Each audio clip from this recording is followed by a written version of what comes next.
Welcome back to CoffeeShop Astrophysics. We are CoffeeShop Astrophysics. We are a group of graduate students and postdocs at the Leonard E. Parker Center for Gravitation, Cosmology, and Astrophysics at the University of Wisconsin-Milwaukee. As always, if you have an idea for a future coffee shop talk, feel free to pop on over to our website, or you can come up to us after the presentation. Today, your speakers are myself, Ronan Humphrey. After me will be Lulu Agazi, and following her will be Amanda Baylor. And today, our talk is entitled Ghost Hunting in the Cosmos.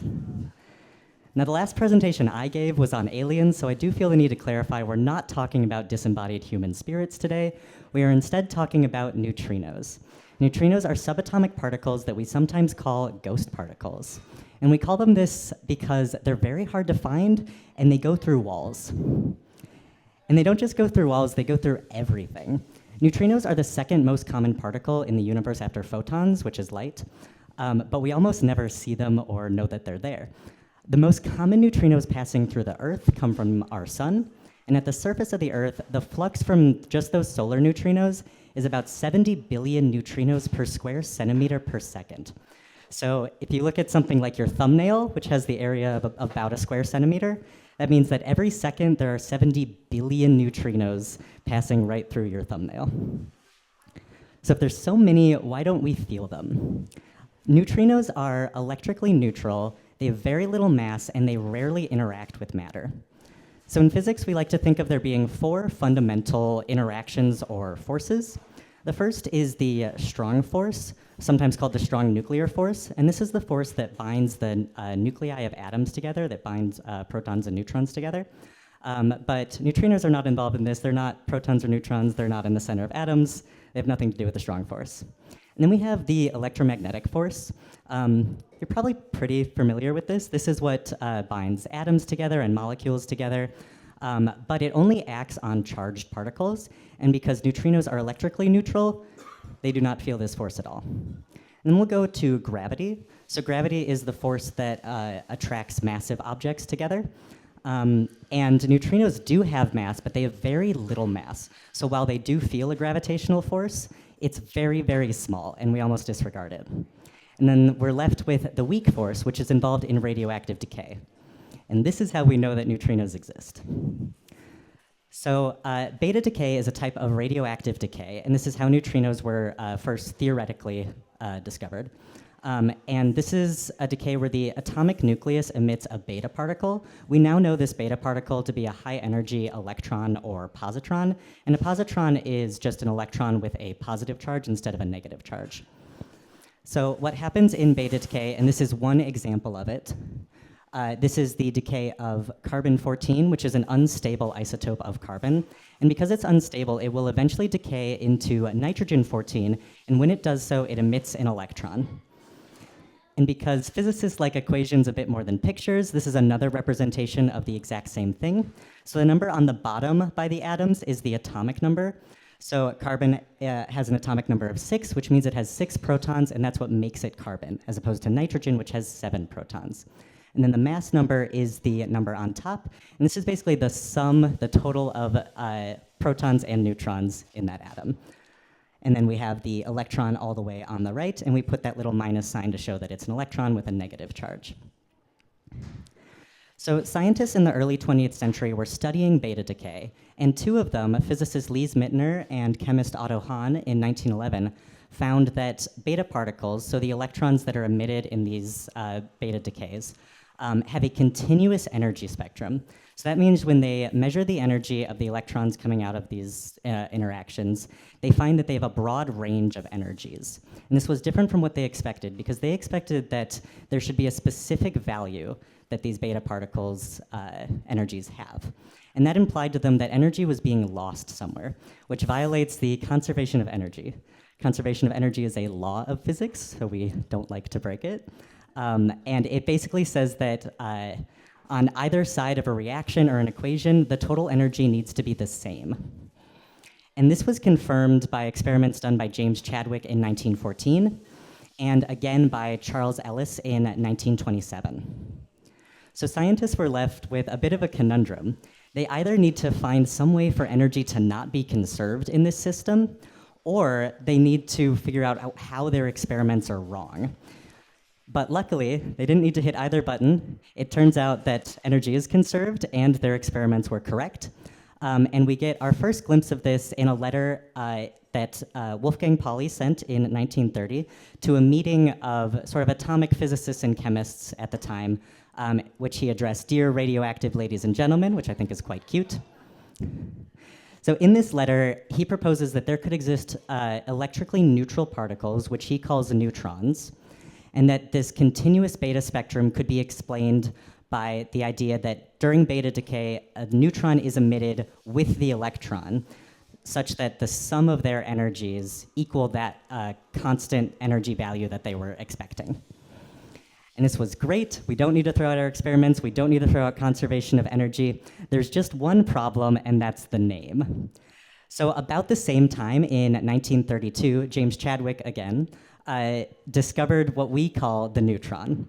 So this is an uncharged particle about the same mass as the proton that lives in the center of atoms that you probably learned about in school at some point. But luckily, Enrico Fermi comes along to save the day, and he starts using the word neutrino to differentiate Pauli's little neutral particle that's involved in beta decay from Chadwick's big neutral particle that's at the center of atoms. And we use this little Greek letter nu on the little one to symbolize a neutrino. But Fermi didn't just fix the naming problem, he also really formalized the theory of how we understand beta decay. So he used quantum mechanics to describe beta decay, and he also, from this theory, proposed that matter particles can be created and annihilated. And this theory will eventually become what we now know as the weak interaction or the weak force that I told you about at the beginning. So our full equation with this neutrino now becomes this carbon-14 turns into nitrogen-14 and emits an electron and an electron antineutrino. So I added more words there. The first was electron. This is an electron neutrino, which we note by having a little e subscript. And it's also an antineutrino, which we show as that little bar on top. And if we look at the little cartoon on the bottom, we also know, and now that we've discovered the neutron, that what's happening is that a neutron in that nucleus is turning into a proton and then emitting an electron antineutrino. So to explain why it's an electron antineutrino, I'm going to take you through a brief tour of our standard model of elementary particles. So by elementary, in this case, we mean it can't be broken down into smaller pieces. So you'll also sometimes hear these called the fundamental particles. So that means you won't see things like protons and neutrons here, because protons and neutrons are actually made up of these elementary particles. A proton is 2 up quarks and 1 down quark, and a neutron is 1 up quark and 2 down quarks. But for this talk, we don't really care about quarks, and we also don't really care about these bosons in the orange and yellow. We're going to look just at the leptons here in green. So neutrinos come in 3 flavors, each associated with another lepton. And lepton is just a kind of particle. So the electron neutrino is associated with, of course, the electron, like in the interactions we just saw. And by associated with, I mean that it shows up in interactions that involve an electron. And similarly, the muon neutrino, which Lulu is going to tell us a little bit more about later, corresponds to interactions that involve a particle called a muon. And a muon is basically just an electron, but heavier. And then again, we have a tau neutrino, which is associated with a particle called a tau particle. And this is even heavier than the muon, but basically the same. And I also said that it was an antineutrino. So briefly about antimatter. Antimatter and antiparticles are particles with the same mass as normal particles that we think about, but with opposite physical charges. And this can mean the electric charge, like in the case of the electron. Its antiparticle is the positron, which is just an electron, but with a positive charge instead of a negative charge. But not all particles have electric charges, but they do all have some sort of physical charge, which we use in the form of quantum numbers, which are lots of numbers that can describe the state of a particle. And we won't get too much into those, but when they have a sign difference, like a positive or negative, that makes it a particle or an antiparticle. And we also know that particle and antiparticle pairs annihilate each other. So that is when a particle hits its own antiparticle, they're both destroyed and energy is released. So one of those quantum numbers is the lepton number. And this lepton number is conserved in the same way that energy is. So that means we want the total lepton number to match on the left side of the equation to the right side of the equation. So if we look at beta decay, which I said we can kind of remove the whole atom, we now know it's a neutron turning into a proton, emitting an electron antineutrino. So on the left side of the equation, we have just a neutron, which you'll recall from the diagram is not a lepton. So that lepton number is 0. We'll translate this arrow as an equals sign. The proton, also not a lepton, its lepton number is 0. The electron is a lepton. Its lepton number is +1. So then we know that the last thing in the equation needs to be a -1 so that we sum to 0 and match the left side of the equation. So that's how we know it's an antineutrino. So I'm going to talk a little bit about subatomic or quantum spin. This may be something you've heard about before if you've been to other quantum talks. And the best explanation that I've found for spin is that it's like when a ball spins, but it's not a ball and it's not spinning. So let's first imagine a ball spinning. It's a little bit hard to describe how something spins, so we use what's called the right-hand rule. So you take your right hand, and it has to be your right hand, and curl your fingers in the direction that the ball is spinning, and then your thumb gives you the spin direction. So in the top case, you curl your fingers that way, your thumb goes up, and then in the bottom case, you curl your fingers the other way, and your thumb goes down. So that gives us the spin direction, which I'll use as these little arrows. And because everything in quantum is weird, in quantum systems, the spins are aligned or anti-aligned with the direction of motion. They're never going to be like 45 degrees off. And we use a shorthand for this called handedness, where we say that particles that have their spin aligned with the direction of motion are right-handed, and particles with their spin anti-aligned, so going exactly opposite the direction of motion, are left-handed. And the way we come up with that is if you point your thumb in the direction of motion, then your fingers are going to curl in the corresponding spin direction. So something interesting about this handedness comes in when we look at how the weak force interacts with spin. So we know from experiments that neither the strong force nor the electromagnetic force really care about which way particles are spinning. But scientists in the 1950s wanted to figure out if that was the same for the weak force. So scientists did experiments on beta decay and found that all the neutrinos that they find are left-handed and all of the antineutrinos are right-handed. And this was first shown by Chen-Sheng Wu in the 1950s. And further, we now know that the weak force only interacts with left-handed particles and right-handed antiparticles, which is very interesting and very unique to the weak force. So this leaves us with the question, are all neutrinos left-handed? And the answer is not necessarily. Because we only see neutrinos when they interact via the weak force, we're only going to see neutrinos that are left-handed and antineutrinos that are right-handed. But there may be right-handed neutrinos that we're just not able to find because they're not interacting. So I've told you a lot about our weird little ghosts, and now I'm going to hand it over to Lulu, who's going to tell you how we find them.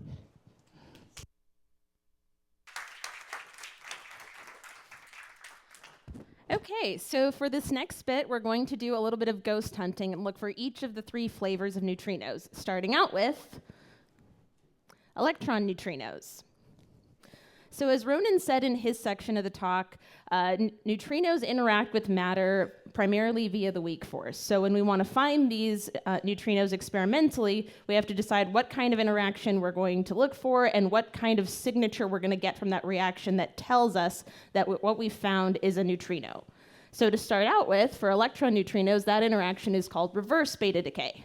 In this case, an electron neutrino, although in this case it's an antineutrino, interacts with a proton. That produces a neutron and a positron. Positron's kind of like an electron, but with a positive charge. This happens very quickly. That positron interacts with an electron and undergoes something called electron-positron annihilation. This produces 2 gamma photons. Each of them are 511 kiloelectron volts. Electron volts are just a unit of energy that we use for photons. And that neutron that we produce later on is going to undergo something called neutron capture when an ion captures it, and that also releases another slightly higher energy gamma photon. So these three photons together are our neutrino event signature. So now that we know about the reaction we're going to look for, we need two things to create this event. We need a proton source and a neutrino source. The proton source in this case is water. The reason that water is a good source of protons is because of its chemical structure. Water contains one oxygen atom and two hydrogen atoms. Hydrogen atoms have one electron and one proton in them, and that proton is what serves as our proton for reverse beta decay. In this case, the interaction looks a little bit different than the schematic I showed you earlier. When a neutrino interacts with water, it produces a hydroxide ion, a neutron, and a positron. Now, for our neutrino source, that's a little bit of a mystery. So in this part, we enter the scientist who actually did this experiment. This project was nicknamed Project Poltergeist because neutrinos are ghostly particles. That was led by scientists Frederick Rains and Clyde Cowan in the 1950s. In 1995, Rains was one of the joint winners of the Nobel Prize in Physics. Sadly, Cowan was not able to because he had passed away in the 70s, and the Nobel Prize cannot be awarded posthumously. But now, on to their experiment and what they wanted for their neutrino source. And the first idea was, let's set off a nuclear bomb in Nevada, which sounds a little bit crazy, but they actually went through with, they actually did a lot of planning into looking into this. So they nicknamed this plan El Monstro, and what they were going to do was set off a nuclear explosion, and then 40 meters away they were going to drop a detector in the ground, and that was hopefully going to detect a bunch of neutrinos over the next few seconds, and then you'd be able to prove you'd found neutrinos. It's a little bit of an insane plan, but this was actually approved. But at the last second, the physics lead at Los Alamos National Laboratory, which was where they were working, said, hey, why don't you use a nuclear reactor instead? The reason for using a nuclear reactor is you can more easily shield it from outside noise. A nuclear reactor can go on for very long periods of time, whereas a nuclear bomb, you only got a few seconds before you run out of neutrino flux. So if you miss it the first time, you're kind of done and you got to set off another bomb. You can take data over long periods of time, and also it's a little bit kinder on the environment, but they didn't seem to take that into account, but we're glad they didn't do that anyways. So now on to their actual experiment. So they have their neutrino source, which is the nuclear reactor, that produces a neutrino source of 10 to the 13, that's one with 13 zeros behind it, neutrinos per centimeter per second. That is a lot of neutrinos. This enters these two water tanks you see here, and there you have your interaction of a neutrino with water that produces your positron and your neutron. They also dissolved about 40 kilograms of cadmium chloride in these water tanks. That was so you would have cadmium ions to do the neutron capture that produces the second part of your neutrino signature. So the actual schematic of this, the schematic that I showed you is a good way of looking at it conceptually, but physically, the two tanks of water are actually really tiny, and they're sandwiched between these three layers of scintillator fluid and photomultiplier tubes. The scintillator fluid reflects the gamma ray photons, and the photomultiplier tubes detect these flashes and then convert it to an electric signal that we can record on a computer. So we did it. We found the electron neutrinos. So for this next bit, we're going to now find the muon neutrino. This was done a little bit later in the 1960s as an experiment that was run by Jack Steinberger, Melvin Schwartz, and Leon Lederman. In this case, the reaction that we're looking at is the decay of a pion. A pion is a type of subatomic particle that has two quarks, and it has a very, very short lifespan. It only lasts about 26 nanoseconds, and then it decays into a muon and a muon neutrino. So the way they went about this is they took a proton beam and they shot it through a beryllium target, and that creates our beam of pions. And this beam of pions then travels 70 feet, over which it has enough time to start decaying into muons and muon neutrinos. And then it goes through a 50-ton steel wall. This is to act as a filter to shield out anything that's not the muons and the muon neutrinos. So now your individual muons and neutrinos can pass through and enter what we call a spark chamber. This is a chamber that's filled with a neon or sometimes helium gas. And whenever the muons travel through this gas, it'll ionize and produce these spark trails that you see here. So again, how do we know what we're finding is actually a muon neutrino and not just another electron neutrino? We know that based on the shape of their spark trails. A muon event will have this nice straight path, whereas electron events are scattered.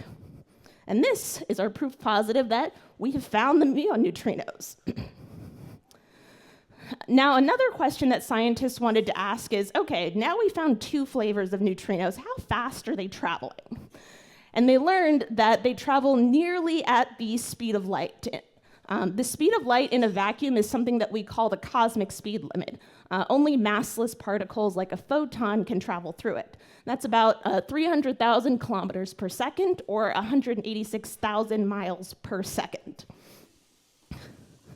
And since only massless particles travel at light speed, and we know that neutrinos have a very tiny mass, we know that they travel close to the speed of light, but not quite at that cosmic speed limit. However, in 2011, there was an experiment called OPERA that was trying to study the speed of muon neutrinos and detected a muon neutrino that arrived about 60.7 nanoseconds before they would have expected it to arrive if it had been traveling near or at light speed.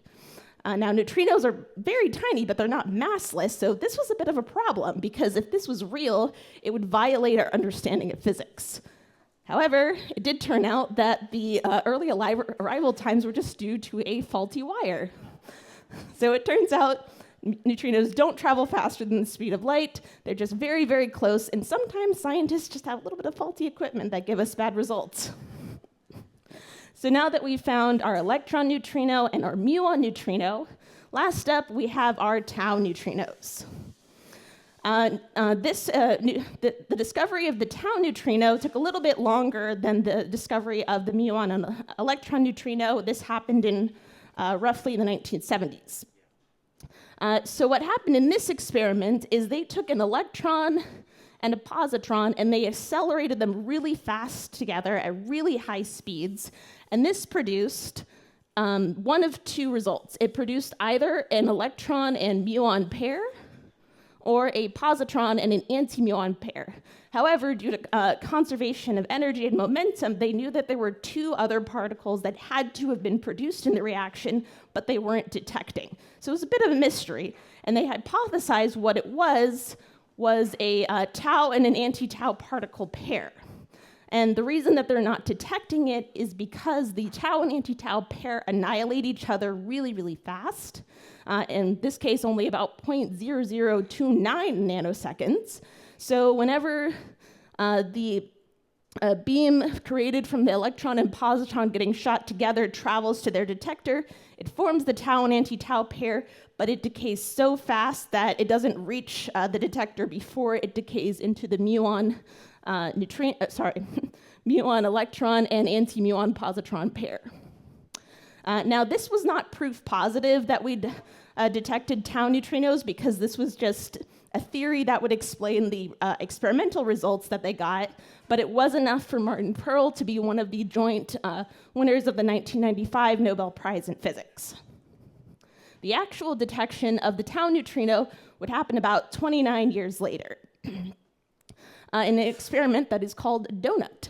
Kind of similarly to the other experiments that involve particle accelerators, they shot a neutrino beam through a bunch of shielding and also a bunch of other chambers to make sure you're getting rid of all the other particles that aren't the ones you want to detect, until finally you shoot it into an emulsion target that produces these nice tracks when a particle passes through them. And the way that we know a tau neutrino is there is that it will undergo decay and then have a little kink in its path right there. So that is our actual proof positive that we have found the tau neutrino. All right, so now we've found all three of our flavors of neutrinos. In this next bit, we're going to talk about some modern-day detectors that scientists use to continue studying neutrinos. Not all modern detectors, but several of them take advantage of something called Cherenkov radiation. And a good analogy to understand what that is a sonic boom. So sometimes planes can travel so fast that they travel faster than the sound that they're producing, and they cause something called a sonic boom. Cherenkov radiation is very similar to that, but with light. Now, in water, not in a vacuum, but in water, the speed of light is a little bit lower. However, neutrinos don't care about that because they very rarely interact with matter. So they're still traveling at nearly the speed of light in a vacuum, which is faster than the speed of light in water. So this creates something called that we nickname an optical sonic boom. And it creates this nice little cone of radiation you see here. This is an example of what Cherenkov radiation looks like in a nuclear reactor. And one of the detectors that takes advantage of this is a detector called Super Kamiokande. It was construction was first completed in 1996. I believe it's currently undergoing upgrades. It's in Japan, about 1,000 meters under Mount Ikeno. Again, keeping it deep underground is to protect it from any other particles that might interact with the detector. It's a giant steel barrel that's filled with all of these photomultiplier detectors. When the detector is on, this chamber is usually filled with water so that we can, whenever neutrinos enter the detector, we can see the Cherenkov radiation from their interactions with the water. And in these schematics, we can see examples of what those cones of Cherenkov radiation light look like inside the detectors. We have a muon neutrino event, which has these nice smooth edges, and an electron neutrino event, which is a lot more scattered. Super Kamiokande was one of the detectors that was used in the discovery of neutrino oscillations, which is when a neutrino changes its flavor. Professor Dr. Takaki Kachida was one of the winners of the 2015 Nobel Prize for this discovery. Another one, which is a bit farther away, but in some ways closer to home, is the Ice Cube Neutrino Observatory. Now, it's located in the South Pole, which is, of course, very far away, but the observatory is run almost exclusively by our colleagues at the University of Wisconsin-Madison. This detector is also about 1,000 meters under the surface of the ice, but instead of being a tank, it is a bunch of boreholes that are drilled into the ground, and each of those boreholes has a cable that, starting at about 1,400 meters down, has a line of detectors going down it. Each of these boreholes are about 125 meters apart, and the detectors, for the most part, are about 17 meters apart. The only exception is this part in the center called deep core. That's just an area where there's more dense detectors. That's in order to detect some lower energy neutrinos. The rest of the detector is more optimized for high energy neutrinos. And a major discovery that was done with IceCube is the first map of the galactic plane with neutrinos. And right there in that little star, you can see the galactic center. When scientists are looking at data from the IceCube detector, this is kind of a way they like to visualize it, where the color going from red to green indicates when light has entered the detector, and the size of these spheres indicate the amount of light. Okay, and then for this next bit, Amanda.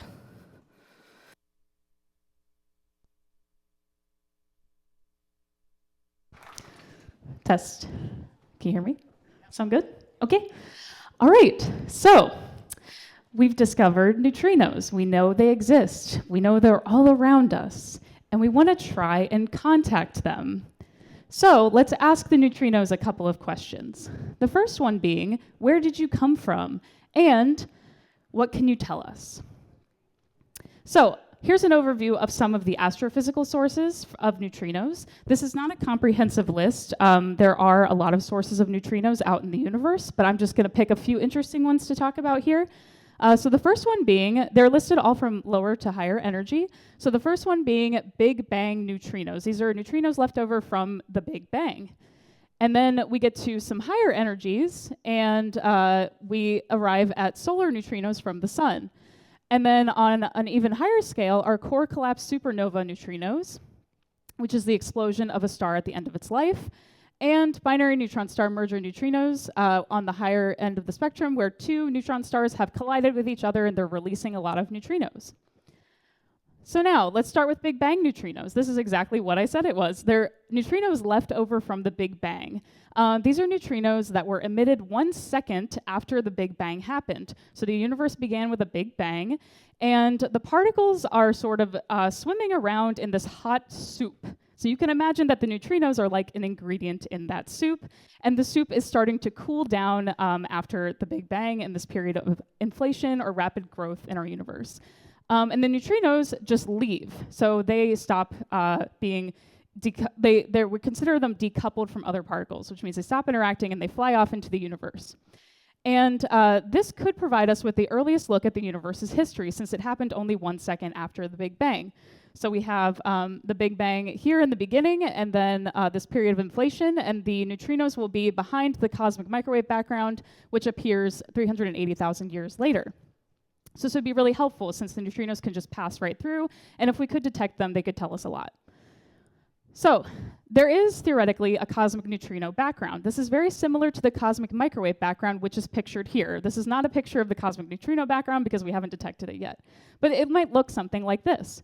So the cosmic microwave background is the background of light that we can see the farthest out in the universe with electromagnetic radiation. We can't see with electromagnetic radiation past the cosmic microwave background. It's just completely opaque. So behind that, there's a lot of stuff happening, and we'd like to know, what is actually back there. And if we could detect these neutrinos, they would be very, very, very low energy, millions of times smaller than an electron volt, like that unit of measurement Lulu was talking about earlier. So they're not directly detected yet, but there is strong evidence that it exists. The cosmic microwave background itself has a lot of irregularities in it. The pattern is not completely uniform all the way across. And we think that neutrinos might be interacting with the cosmic microwave background and causing these irregularities. But there is no confirmed detection just yet. I am going to talk about the solar neutrinos next, which we do have direct evidence for. So our sun produces a lot of neutrinos. What's happening is it's undergoing fusion in its core, and the neutrinos are emitted directly from the core. What's happening is it's fusing from hydrogen into helium, and it emits an electron neutrino in the process. And we know it's an electron neutrino because of the reaction itself. It should be an electron neutrino. So you can see here, the neutrinos are emitted directly from the core, and they just fly right out, and then we can detect them at Earth. The photons, however, kind of get stuck in there, and they bounce around for a while until they're actually emitted. So the neutrinos only take 8 minutes when they are emitted from the sun to reach the Earth. It's very, very fast. In the 1960s, they aimed to actually measure these solar neutrinos. So astrophysicists John Bacall and Raymond Davis Jr. Created the Homestake experiment. It's called that because it was built in an underground mine in South Dakota. And what they did was they filled this giant chamber with chlorine liquid. It's actually like a cleaning fluid that they filled it with. And they expected that when the electron neutrinos came in, they would interact with the chlorine, and it would turn into argon and release an electron. And they conducted this experiment, and they found that the neutrino value that they were getting was 1/3 of the number that they predicted. So this is a huge problem. That means 2/3 of the neutrinos from the sun are missing. So they started to think, oddly enough, they didn't think anything was wrong with the experiment or the calculations. They just thought maybe that the sun model was wrong, and that they actually didn't know the temperature of the sun, they didn't know the pressure, they were just very confused. And it incited some panic, because people started to think that the sun was actually dying, because that would mean it's not fusing enough, and maybe we could all be in danger. But 30 years passed, and they still didn't solve this problem. So afterwards, finally, in 2002, they conducted an experiment by the Sudbury Neutrino Observatory and also Kamiokanda in Japan, like Lulu mentioned earlier. And they did this experiment to measure the neutrinos, but they found that they were actually changing their flavor as they traveled through space. So neutrinos are actually able to change themselves from an electron neutrino to a tau to a muon, and all over the place. They're just able to oscillate in their neutrino flavor. So what's happening is when they're emitted from the sun, they are electron neutrinos. That's correct. However, they're traveling in that 8 minutes, they've gone into other flavor states. So when they detected them finally, they found that 1/3 were electron neutrinos, 1/3 were muon neutrinos, 1/3 are tau neutrinos, and it all added up to be perfectly fine. The energy is just a few mega electron volts, so much, much larger than the Big Bang neutrinos, but still just only a few mega electron volts. And as Ronan said in the beginning of the talk, most of the neutrinos passing through you are from the sun.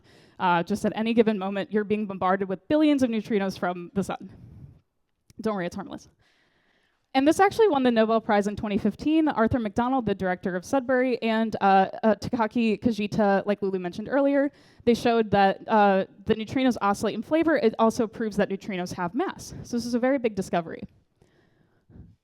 And on the higher end of the spectrum, we have supernova neutrinos. These are produced only by core collapse supernova. And that is when a star reaches the end of its life, it's sort of running out of fuel, and it's unable to fuse to keep itself from collapsing under its own gravity. So the star begins to implode in on itself, and then at some point, it collapses too fast and then rebounds into this explosive shock.